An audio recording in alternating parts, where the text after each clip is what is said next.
Word of the day, ladies and gentlemen, is crap. Crap from Bristol City. Really crap. And 2-0 defeat at Wrexham. Newly promoted Wrexham. Am I obligated to say Ryan Reynolds and Rob McElhenney's Wrexham? Whatever. 2-0 defeat at the racecourse means Bristol City are out of the top six. And just a really frustrating day. Again, a second defeat on the road this season. And yeah, that coupled with the 5-1 defeat at Stoke, not particularly fantastic there. Yeah, not great from Bristol City, and bipolar City strike again, 3-0 win on the weekend against Swansea, and then just flat, no real zip about us to start the game, and that ultimately, I think, has cost us anything. So this was the team for Bristol City: Redick, Vitek in goal, George Tanner, Rob Dickey, Hayden Roberts was one of three changes for Bristol City this evening. Mark Sykes was another one, Adam Randall, Zach Vine and Ross McCrory. Yu Horikawa was the third change. He came in obviously after his goal at the weekend, coming off the bench. Anna Mametti and Emil Rees, the three going out were Neto Borges, Scott Twine and Sinclair Armstrong. Borges and Armstrong, a little bit, okay, makes some sense. Twine, we got news from Gerhard Struber himself in the pre-match press conference that they were going to make a late decision on him, and yeah, he's in the matchday squad at all. So hopefully it's nothing too serious, and hopefully he is back for the Pompey game. And Scott Twine's started every game for Bristol City so far this season, so he's been a pretty pivotal part of this Bristol City system. So needs to be back in the team fairly quickly. Let's talk about the game. I don't really want to, but I guess that's kind of why I'm sat here. Started. Actually, no, we'll talk about the Wrexham team first. Second, Arthur Okonkwo in goal. Back three of Max Cloworth, Dan Scar, and Dom Hyam. It was a midfield trio of Ben Sheaf, George Dobson, and George Thomason. It was Ryan Longman on the right hand side with Jim McLean on the left hand side. Nathan Broadhead, who is alongside Kiefer Moore, proving to be quite the pain in the backside for Bristol City. It's a second goal for Broadhead against us, if I'm remembering rightly. Yeah, scored against Ipswich. Scored for Ipswich against us at Ashton Gate, didn't he? 1-0 win. And scored yet again. Another long-range effort from outside the box from Nathan Broadhead has found its way past the Bristol City goalkeeper and into the back of our net. Yeah, Nathan Broadhead with a lovely curl finish on minute number 16, and that goal was coming, to be quite honest with you. Just a real lack of any sort of intensity. Wrexham pinged the ball around really well. They had vast majority of possession. We just couldn't make it stick up top. We couldn't really find any rhythm, find any momentum, and the opening goal, I think, was very warranted from a Wrexham perspective. They had a few, didn't have any clear-cut big opportunities per se, but a couple of pop shots could have easily had created a little bit more, gotten some decent crossing opportunities, got crossing positions. There's a little bit more quality on the final product. Might have scored earlier, and then yeah, minute number 16, Nathan Broadhead finds himself in that space between the midfield and the defence in the first half. That space was big. Bristol just couldn't find a way to cope with Broadhead in particular. I think in the first half, really struggled. Found space and gets the ball. Fantastic finish, curling, and we really struggled to deal with that. And again, I'll say it again, warranted. I'm rambling here. Warranted goal for Wrexham to start with, and then a little bit more of the same for a little bit more longer, till about half an hour. I think Wrexham were by far the better team. Anis Mametti does go in 1-on-1, and that's when it felt like the tide changed a little bit, and it felt like now they've got a little bit more territory, Bristol City, a little bit more control. Just generally felt like that we were in the game a lot more. Passed it around a little bit, made the Wrexham midfield move, and tested their concentration, tested their sort of mid to low block that they held at points. And Wrexham were very well organised. Anything we really threw at them, they dealt with largely. But yeah, there was one moment they get caught in the transition. Wrexham, they get the heart of the pitch. That doesn't happen too often. Anthony putting on goal. I don't think I got a replay of it, and if it did, I didn't watch it. Uh, ball goes through from Meti, who goes clear 1-on-1. He's on his left foot, isn't it? And Okonkwo comes out and makes himself relatively big, Arthur Okonkwo. But for a player of Anthony Meti's quality and performance he put in last weekend, he's got to hit the target. At least I know it's on his left foot, and I know it's a difficult, tricky. So it's an awkward angle, isn't it? It's not particularly straight on goal. He's gone off left a little bit, but still, he's got to can't blaze it over the top like he did, and that felt like a bit of a sliding doors moment in the game. If that hits the back of the net, I think we're talking about a very different game at that point. But then Bristol to get a little bit more control, and for the rest of the half, I thought we were the better team. We actually have the ball in the back of the net. It was initially from a corner. He kind of bobbles around. Antonetti, again, this time on the right hand side of the box. He's inside the box. Finds himself inside the box. Hits a shot with his left foot. Okonkwo saves. It's a low draw shot. Okonkwo saves down to his right hand side. Kind of spills it a little bit. Emil Rees is going after it. He's kind of holding off a defender whilst he's doing so. Emil Rees is right on Okonkwo. Sticks a foot out. Tries to poke it in almost.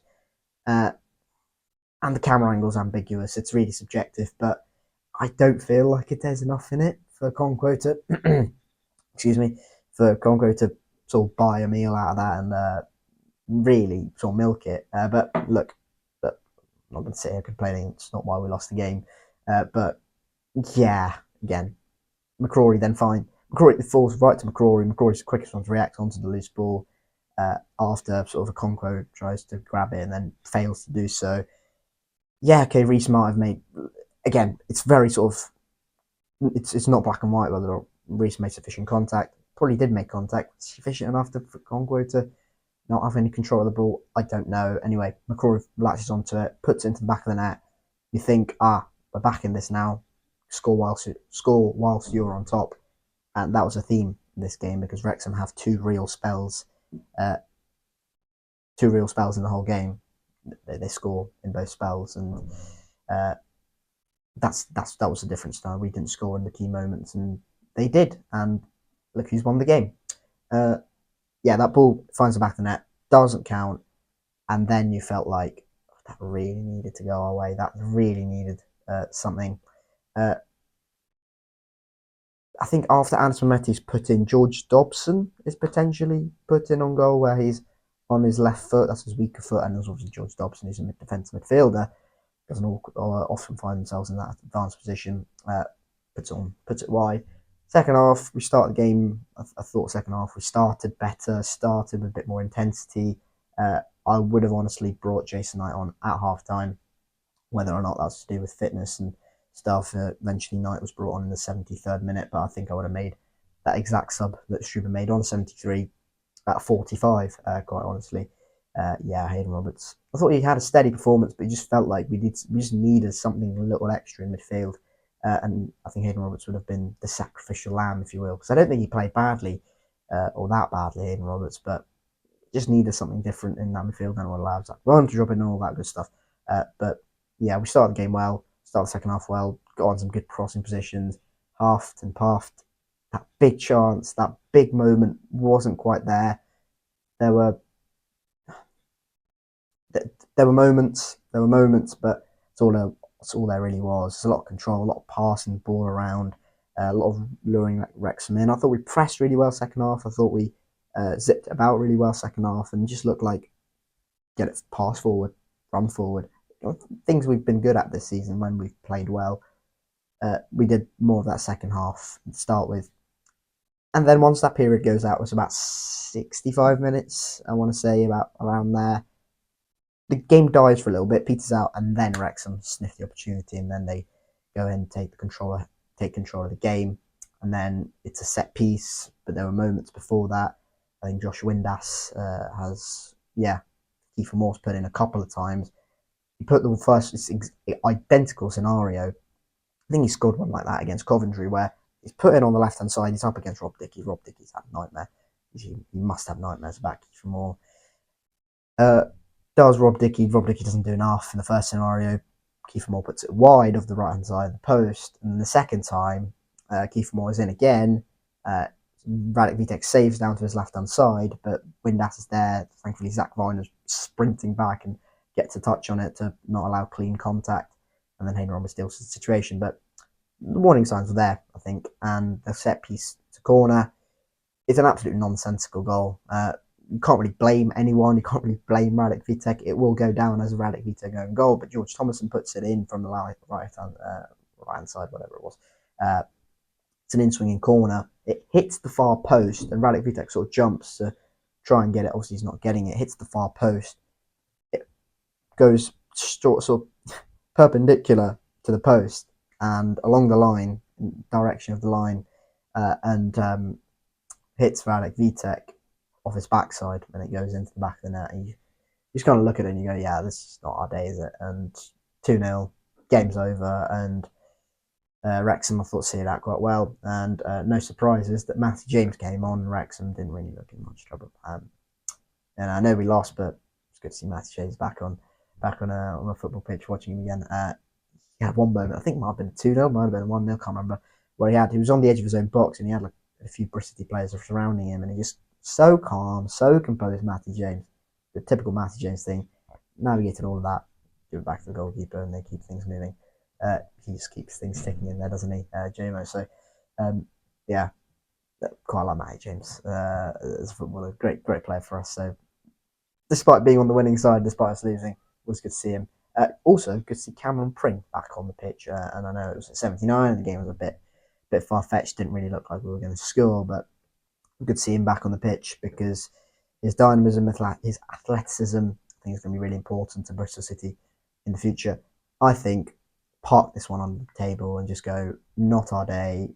Didn't really take advantage of the situations we found ourselves in away from home under the lights of the racecourse. It's going to be difficult anyway, but Wrexham's got a really good moments and the game's got away from us a little bit unlucky with the set piece as well, and yeah, some interesting refereeing decisions to go with that as well. So yeah, a little bit of, we were quite poor, we were quite passive, and we didn't start the game well, and that definitely didn't help us. And the quality that Wrexham have, and the quality Nathan Broadhead has in particular, that didn't help us.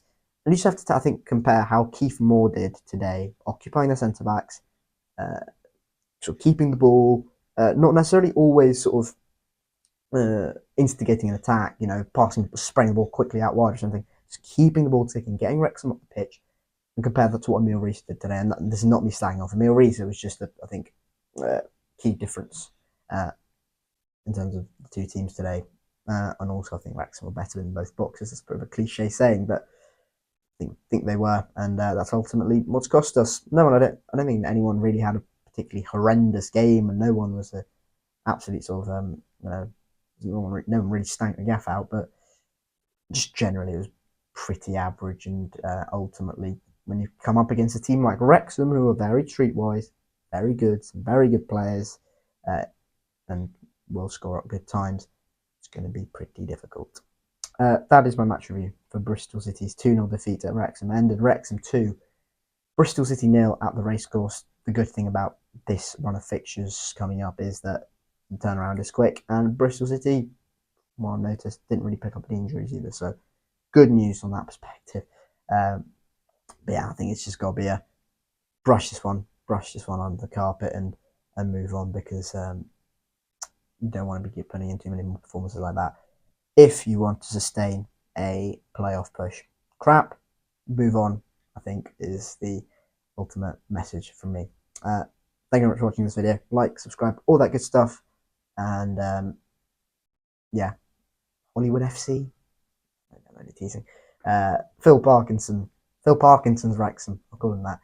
Victorious, move up to 10th. Bristol City in 7th place outside the playoffs.